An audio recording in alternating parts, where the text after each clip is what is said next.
Excuse me, Mac. Okay, don't mention. Hey, wait a second. You live around here? Know where I can find a guy named Suchek? I got a package for him. Oh, no, not another Let me one. see. Sorry, it's insured. Well, I could take it for him. George. This ain't no Christmas present, buddy. It's from Holland, insured for $5,000. Just tell me what... He's not at home. Says you. I got a phone number on him. I'll find out. And you look so trustworthy. Well, we're telling the truth. He's really not. I know, lady. Just give me the package. What do you think this badge and gun is for unless it... Hello. Yes. Hello. Not at home, huh? George. What number did you dial? Armored delivery, Mr. Suchek. Oh, yeah, I was expecting you to call. You have a shipment for me. Number upstairs. What do you think, wise guy? Well, there's no apartment number, Mr. Suchek, so if you'll just tell... I don't want it, please. I don't want that one. Not today. It's marked special. I'm sorry. I am home, but you'll have to wait delivery until tomorrow, please. Okay, sir. Not at home. The things people will pull. And on Christmas, too. George, we were just upstairs. He's not there. Quite an operator, Suchek, for a man with no dough, no job, just a lot of connections through his wife. $5,000 packages. I don't blame Ferdy for getting interested. One of the packages is missing. Yeah. Let's go see this mighty man. Find out what he is up to behind his wife's back. See him, but he's Double not... phone, Angel. It's simple. That's why she thought he was home, too. Her chauffeur phoned earlier, remember? Double phone? Yeah, like some doctors have. A special service. Same number in two places. And he doesn't want people to know. Well, George, it sounds to me more like a double life. Uh-huh. And one of them's not so good.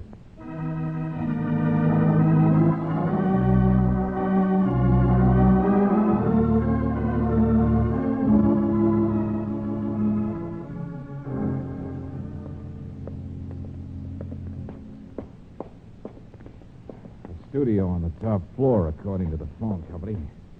Not quite as fancy as the apartment. Oh, but it'd be a lot more convenient for meeting the kind of people you wouldn't want in your wife's place. Oh, I don't know. They got him listed as being in the import-export business. Phew. Look who's here. Hello, Mr. Valentine. Been waiting. I saw you drive up and look around outside. Mr. Farnham. And you know my name now, huh? No, I don't have much time. Yes, of course I do. Well, I came to see Suchek. Yes, I know. Naturally, you came because of his wife. She's a strange woman, but you decided she's unhappy and upset about her husband, and you wanted to help her. Well, you know everything. I've also found out you're by way of being a detective. I assure you I've hired plenty of them myself in the past few weeks. So I thought you might respond to a Christmas present. $100 bill? Now, I can prove to you that I am perfectly honest. It's more than we can say for Suchek, don't you think? You didn't act like it. The way you ducked to avoid her... It's not very easy for a man who's in love with a woman whose husband... Well, anyway... You mean you and Mr. Oh, yes. Of course. She was with me here just now to talk to one of the boarders in this place and to one of my detectives. Just now. Look, Farnham, what are you up to? She's going to meet me at the train, and I don't want to keep her waiting. Detectives watching Suchek? Those packages of his, this double phone? Did you find that he's a crook? I'm trying to explain nothing to you. That's what the $100 is for. I don't want her to be any more upset or to know any more than is necessary. Buster, I'm getting sick and tired of all this fog. Maybe Suchek himself I can don't tell even me. know whether he's up there or not. That's not the point, you see. If there's anything crooked, we will turn it over to the police naturally. Then what is the point? And why did you have detectives? Don't you understand the whole thing? Rich, proud woman who wouldn't divorce her husband because, in spite of everything else, he was so decorous. Well, but why that phone? Why these surreptitious visits here? Flowers and wine and perfume. Now, good heavens, you weren't born yesterday, were you? You hear that?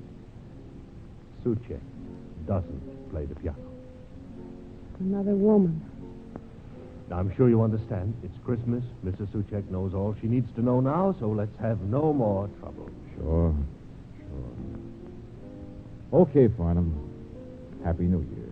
Thank you. Goodbye. Wait a minute, Brooks. Come on. George, he's right. You're not going to go in Upstairs, there. I said, come on, fast.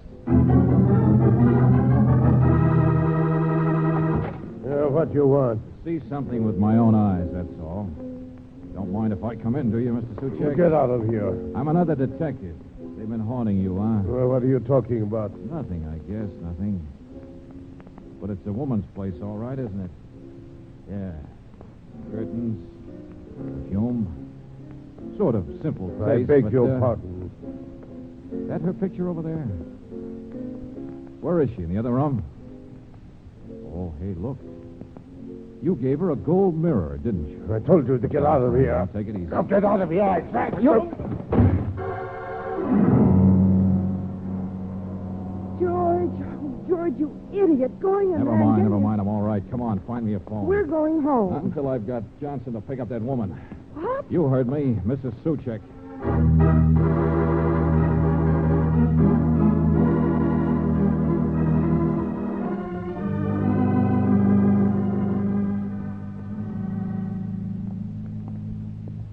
I had a lot of trouble, Mr. Valentine. I got her off the train all right, but the lieutenant says she can sue our shirts off. Thanks unless- for bringing her here to Miss Brooks' apartment so fast, Sergeant. Hey, you better get down and prefer charges. Yeah, sure. And thanks again. Hello, Mrs. Suchek. You're insane, of course. I'm insane, too, leaving my country place today. No, you're not. Don't open your mouth to me, young man. Take it easy. Now. Take it easy. Where did you get the package? George, it's the same original one. The one that It would be an understatement, wouldn't it, to say that's none of your business? Okay. Mr. Farnham gave it to you. How helpful. Now, will you please explain At least what... he's the only one who was around here to have known that Ferdy, the elevator man, had it. What? Now, that's past history, not important. You're quite a guy, your friend Farnham. You meet up with some choice men. Mr. Valentine, I really think you are insane. I haven't the slightest idea of what on earth you I know this think you before. That package has no return address on it. Also, pretty fancy wrapping. Now, a member of a family never thinks of a return address. And of course, you've got it again, so what is it? Your Christmas present to your husband? Like a bomb, maybe? Mr. Valentine, we used to be very happy until I became wealthy. Until he became worthless. I know. Like a fish out of water. Both of you. Living high, wide, and handsome. Let's unwrap Huh? it, lady. Oh. Yes, me. Been waiting for you to get back, Valentine. I thought you'd figure it out. Thanks, Ferdy. But is that gun necessary? Yeah. I want the package, lady. No. Give, lady. Buster, you're not a very bright man. All day you've been out for a fast buck. Well, this isn't it. Is that so? Give that back. Mrs. Suchek, I'll have to admit I'm a little curious myself. Yeah, that's more like it. Here we are. A Santa Claus. How about that? Paint's all chipped. Looks European. Glass. A glass Santa Claus. Well, Mrs. Suchek, I was curious, too. But more about the way you and your husband apparently treated each other. You can't live on pride forever, you said. I don't want to talk about my husband. I know. And Farnham took you over there, and some boarder gave you the gossip. Some detective who'd watched your husband sneak in there once in a while on holidays. And I went over myself, and I heard a phonograph record playing piano music. You used to play the piano, didn't you? Studying music in Paris? George, it was a phonograph? That's what first tipped me. Noel is a French carol, isn't it? What are you talking about? About how Christmas isn't for trouble or danger. That's what you think. Oh, you'll get out of this. Santa Claus is hollow, ain't it? What? They smuggle things and hollow things, don't they? Big operator like Suchek. Oh, he'll break you. Good night, stupid. Oh, grab it, George. Oh. I couldn't reach it in time. There's nothing in it, though, is there? There's not much in Ferdy anymore, either. Oh, no. Please, Mrs. Suchek, stop it. Sorry. Listen to me. Quick. Did Farnham produce a girl who lived in that studio today? I don't want to see her. I don't want to know who she Would your husband give a mirror with your initials on it to somebody else? And that lush apartment of yours down the hall. He hates what that stands for as much as you do, doesn't he? Oh, but you've both got to be so proud. But I'll get back to that other place, the other woman. The secret, simple thing in his life he escapes to sometimes, because I saw it. Yeah, I barged in. But I didn't see her. You what? But I saw her picture, all right. Yeah, a lovely blonde girl. Her clothes are old-fashioned. There's a French taxi cab in the background. Now, don't you understand, Mr. Suchek? That double life of his is about as sinister as this memory, this Santa Claus you picked to give him for Christmas. It's a picture of a girl who looks just like you about 20 years ago. Mr. Suchek, The other woman is you.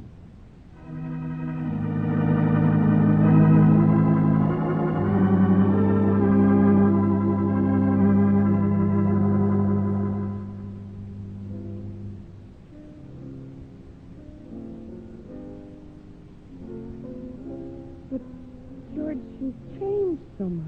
Well, both of them did, Angel. They were miles apart, I guess. Only still not quite ready to forget a dream of what they used to be like, even though they wouldn't admit it. But all those packages of his, the other ones, those phony-looking shipments back and forth from Europe. Darling, your imagination's as bad as Ferdy's, the ex-elevator man. Hot goods, smuggling. Where do you get all these ideas? Why not believe the facts? The phone company said he was a small-scale importer.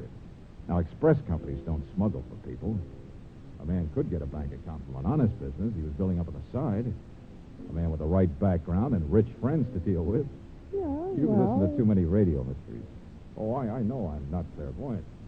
It was Farnham's behavior that made me curious, that's all. You mean being so anxious to make sure that Suchek never got the sentimental gift from his wife? The Santa Claus from their first Christmas tree together? Uh-huh. And then asking us not to dig any deeper. Not wanting her to see any more over at that studio than he'd already arranged for her to see in here. So you just barged right in. Oh, darling, you're wonderful. I'm lucky. I knew when Suchek hit me, nobody would have been that mad except a guy caught with his own sentiments down. Besides, you told me a long time ago, Christmas isn't for bad things. And you told me it's for a little faith in human nature. And you had it. Mr. Suchek's getting on his feet again, and his wife is opening her eyes. And they're really back together now. Sure. It's for happy endings. It's for mistletoe in the eyes, George. I like that vibe. Well, you needn't turn your nose up at it. Not after all you've done. Okay. I'll turn my nose down again. Sure. Yeah, you're right. Christmas is for not being bothered with details like the smell of burning duck.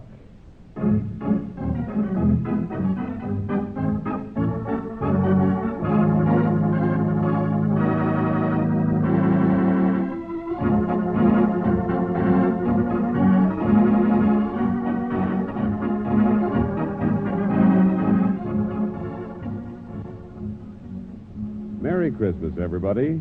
This is John Heaston, hoping that your Christmas Day was everything you wanted it to be. Hoping you were with family and friends, and that you've heard from loved ones who were too far away to make the trip home. For just a moment, here's a friend of yours, George Valentine. Tonight, we'll introduce him by his real name, Robert Bailey. Holiday greetings are not my stock in trade. But if you think the job's too tough for me, well, I have news for you. Friends, it's wonderful. It's wonderful to be on the air with you this Christmas time. So, speaking for myself and for everybody in the cast, all I want to say is, we just hope you've had the nicest, happiest Christmas ever. Now, here's a word from the sponsors of Let George Do It, from the Standard Oil Company of California, and from the men at independent Chevron gas stations and Standard stations. Here's what the message says. This is the fourth Christmas time we've been on the air with you. So at this very special time, we feel we're talking to old friends when we say to all of you, heartiest Christmas greetings. And thank you for listening. Good night, friends. Be with you again next week.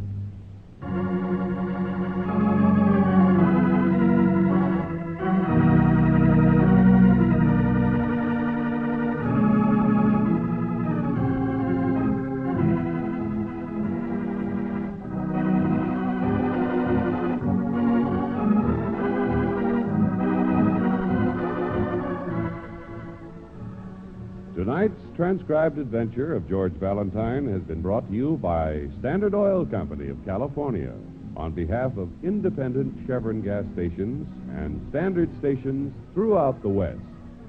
Robert Bailey is starred as George with Virginia Gregg as Brooksy.